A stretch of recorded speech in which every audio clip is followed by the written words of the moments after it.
Hello, everyone. I'm Corrie. And I'm Stephanie. We're psychotherapists from Ontario, Canada. Welcome to Health Counseling Show. Today we'll be discussing a relationship post we found on Reddit, and it is a long one, but I think it should lead to some very interesting topics.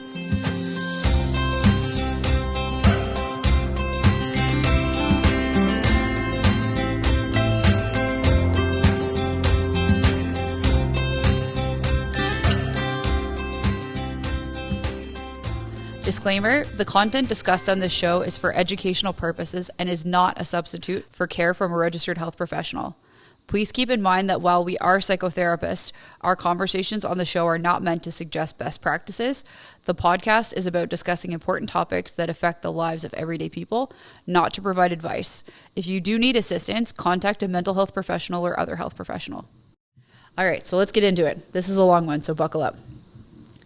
Husband, 46, keeps helpfully rearranging, hiding, and disposing of my 46 female stuff. What tactic or wording can I stop to use it? So here's my question. Is there any interpretation of this situation other than mine? And more importantly, what can I say to stop it? I, 46 female, feel like I'm being Amelie style psychologically tortured, but I'm second guessing myself because my husband, 46 male, is so confused about why I'm annoyed. He won't keep his hands off my stuff and reacts like I'm creating a problem out of nothing when I explain it for the 700th time that I dislike it. My husband and his mother, that's another story at this point. I literally lock cupboards when a visit is scheduled.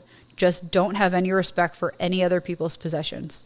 For literally decades, I've been arguing with him about not going into my things, reorganizing, throwing away things, or hiding things. His two most common responses are, I just wanted it out of the way as fast as possible, and I was helping. The things usually end up in really unexpected places. When I say, but why did you put this here? He'll often go, because I didn't know what it was. Then why did you touch it?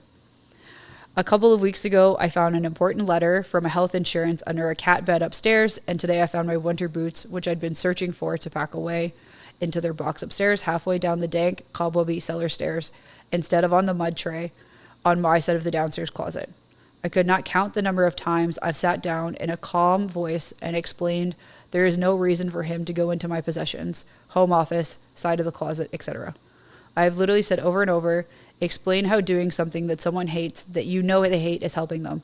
He'll squirm and look impatient and annoyed, and he honestly just does not seem to get it.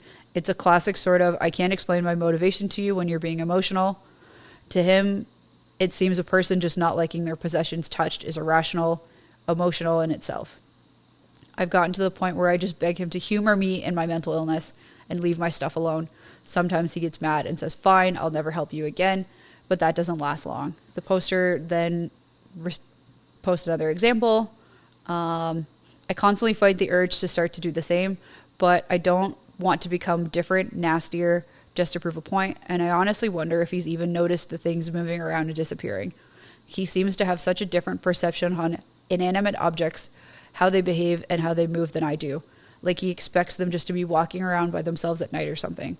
If I put something somewhere, he'll remove and then go, I didn't know how it got there. We're only the two people who live here.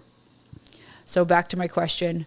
To me, if someone has told you literally hundreds of times over decades that they dislike it when you go into their private spaces and possessions to fix things and you still do it, you're actively trying to piss them off. 2 or 3 reminders, okay, but this is an Etch-a-Sketch being shaken. I find something of mine in the trash. I kindly explain how disrespectful it is, and he seems surprised and annoyed that I have this weird hang-up. He promises he'll try and remember and be more careful, and 3 days later he does the same. Is there any way to interpret this story that explains his behavior as something other than purposeful to me and aggressive? He sees no issue whatsoever in what he's doing, and he gets frustrated that I'm ruining our time together by reacting to it. He's hurt if I say it's like psychological torture. I'm constantly anxious about what has disappeared or been damaged. Did I miss a parking ticket or reminder? And that adds to his proof that I'm the crazy one. I could say something so cruel and unhinged. So does anyone have a different explanation and, more importantly, some magical phrasing or example I can give him that will make him finally understand? Or is there any direction from which I could look at this? I can feel some understanding or sympathy, like he really can't control himself. Has anyone experienced this and found the magic trip to stop it? Side note, I despise AI. I would never use it. I'm an English teacher and I like M dashes, damn it, before anyone attacks me. Whew. Would you like to start? So, I guess one, I'm thinking this guy seems pretty selfish. Like, if she's constantly telling you, don't do it, like she's telling you straight up, like what she wants or what she doesn't want, and you keep doing it, like, why? Like, I just don't get it. Absolutely. And I think he gets it. Like, for something, if you were asking this, and again, this is not a client, we're reading off of very minimal information, so this is me making responses based on the content that was shared. But if you were telling your partner to do something that they are more than capable of doing, like not picking up someone's car keys and putting them somewhere weird, is something anyone is capable of. Like, unless your spouse has some kind of amnesia, they are capable of doing that. In this case, is this person willing? Because the poster, the original poster had shared that his mother also does the same thing. This is a family trait. This is something that your family taught you were allowed to do. I'm entitled to do. I am capable of doing. And I'm very cautious with the term weaponized incompetence, but this reads like weaponized incompetence. There is no way that you don't understand that your partner is saying, this is frustrating and this is important to me, and you're doing it anyways. When you're choosing to continue to do something after it's been asked, you are weaponizing just cluelessness. And I think you've really got to ask, what kind of relationship do I want to be in? I don't think the question should be, what is the magical way of getting him to get this? He's already told you he's not going to get this.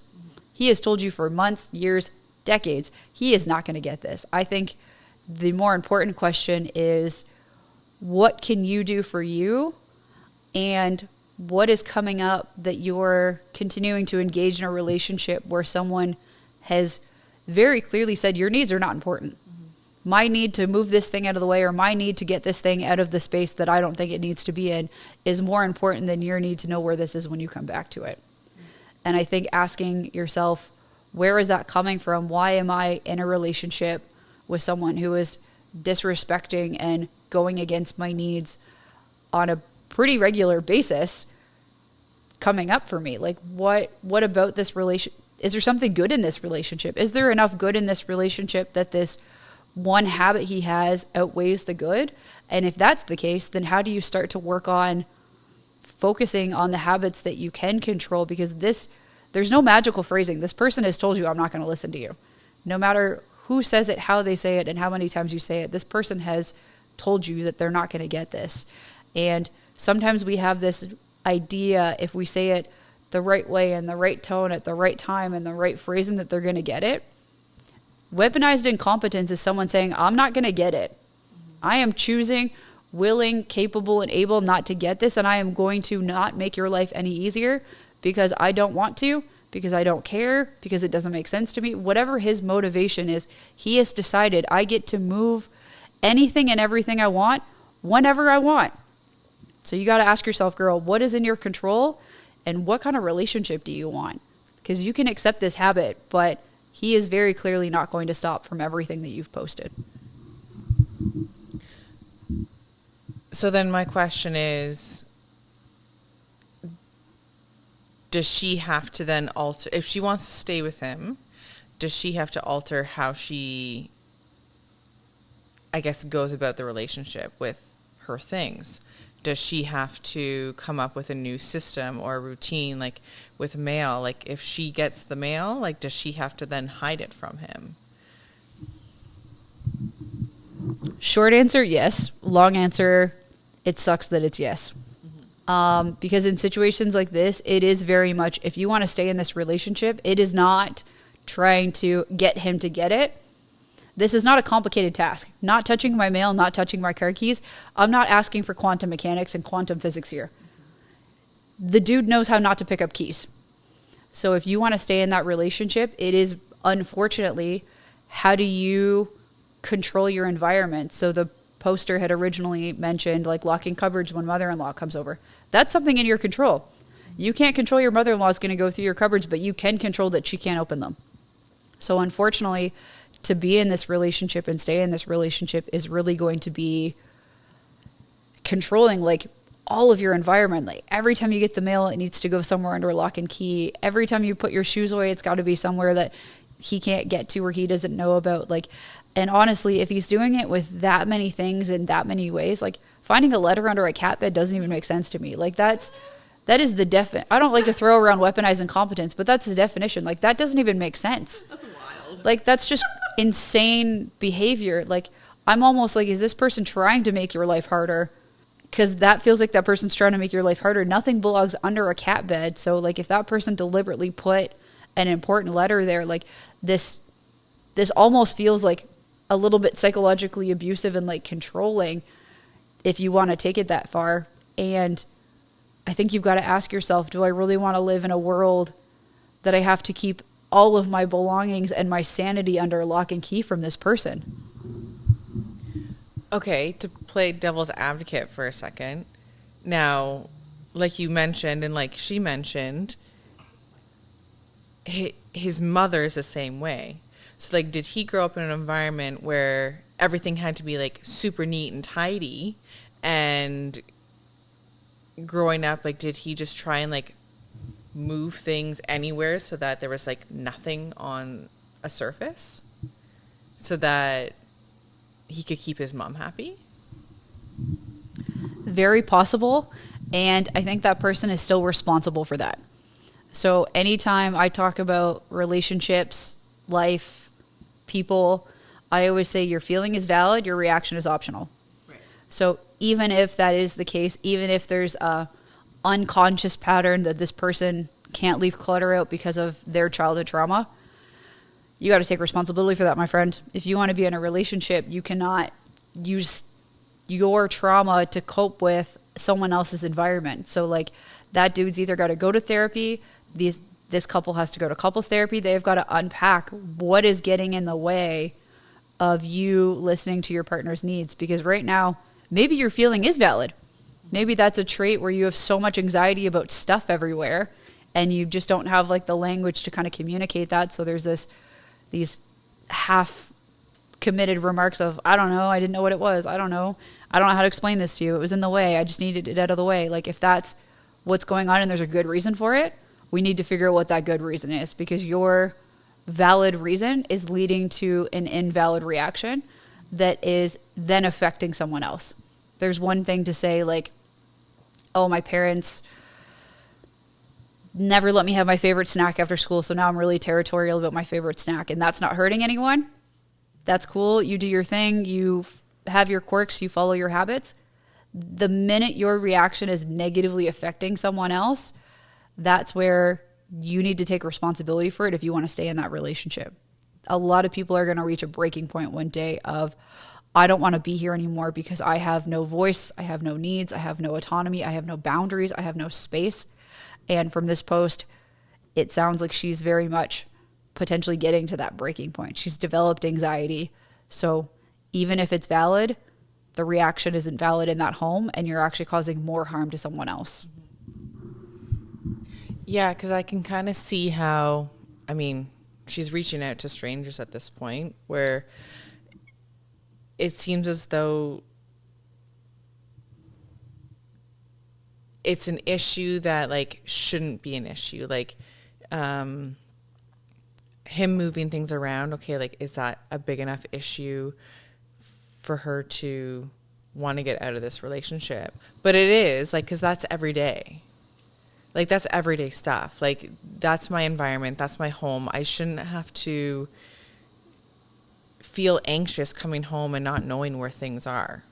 Or if I have to leave, like, where are my keys? Where did he put my keys? If you're in a rush, like, I should know where my keys are. So I feel like maybe she's coming to a point where, like, is this a big enough issue where, like, I bring up this, I don't know, for lack of a better term, ultimatum of, okay, we got to, like, work on this together and go to couples therapy, or, like, I can't handle this anymore. Yeah, it's absolutely possible that this person is getting to a breaking point, because what this partner has done is create an unsafe environment. And I know some people would be like, oh, he's not hurting her, it's fine, like, go find your keys, blah, blah, blah. But psychologically, it's unsafe. She is saying, I'm developing what sounds like pretty significant anxiety, because every time I turn around, I have this fear of losing something, missing something, and some kind of consequence of whether it's a missed appointment, a late parking ticket, etc. This person is creating a lack of safety in the environment and then completely dismissing it. Right. Like, even if this partner is like, I don't have a problem with not knowing where my stuff is, and I don't get fazed about missing doctor's appointments and parking tickets, whatever, your partner is saying, I can't live like this. So if that person, the OP does kind of find, say there's financial, family, some other kind of concern, need situation that says like, I can't leave this, girl, you're going to need some very good coping skills to manage that, because him changing doesn't really seem like it's on the table. So I think sometimes people do stay in very wearing environments for different reasons. And just kind of shifting the story of, how do I start to learn to cope with being with this person, and how do I potentially start to focus on the things they do bring to the relationship, or the reasons that I'm staying, versus the things that get moved, or just, and it always feels like such a cop-out when I say like, accept other people. And if we're choosing to stay in relationships with really significant issues like this, we do have to accept that that comes with the territory. Whatever reason or learning this person has figured out to start doing this and moving things and shuffling things, and I mean, not regulating his own emotions, if like a marker on the table is making him this crazy. I have to accept that I've chosen to stay in a relationship with a person who has a habit that emotionally and psychologically grates on me, because they're very clearly stating, I'm not going to stop doing this because I don't see it as a problem. Right. Yeah, and I think ultimately, like, it's not an easy predicament. Obviously, she's been in a relationship with this gentleman for a long time, and like, how much longer can you deal with this for? And how do you go about that? I don't know, man. I would lose my mind, personally. Yeah, people touching my stuff is actually one of my own personal pet peeves, so I definitely wouldn't have lasted decades in this relationship. And again, different strokes, different folks, to each their own. But I think the bottom line is, a lot of times we go into relationships, we get married, and then we want that person to become the person we need them to be, because this is the one I picked, this is the one I've invested in, this is the one I'm with, this is the one that works for all these other reasons. But we can't make people do stuff. We can't make people start something. We can't make people stop something. We can't make people change if that person is not willing, capable, and able. And when it comes to moving car keys or putting mail weird places, that is something anyone is capable of. There's no logical reason or motivation that person is continuing to do that. And that's kind of where weaponized incompetence comes in, of, hey, I'm asking you to do something that's fairly simple, fairly easy, do nothing. Like the takeaway here is do less.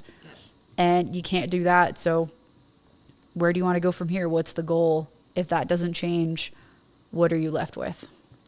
Any final thoughts? That's a predicament.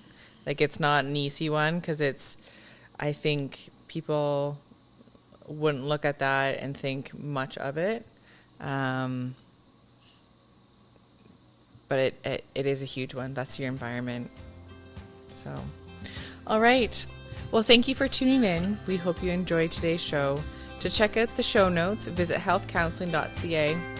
If you have any questions you'd like to address on our next episode, please visit and reach out on Instagram at Health Counseling and Therapy, or via our contact page on our website. We'd love to hear about the important questions you have about your life and look forward to chatting with you.